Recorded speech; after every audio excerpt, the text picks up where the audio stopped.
Tikpan mo. Bagong model. Lasang-lasa chocolate. Ayan si Neil Dash here.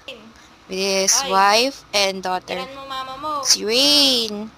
Yan po yung gumawa din ng rebonded hair ko way back. Nung straight long hair na may balayage highlights.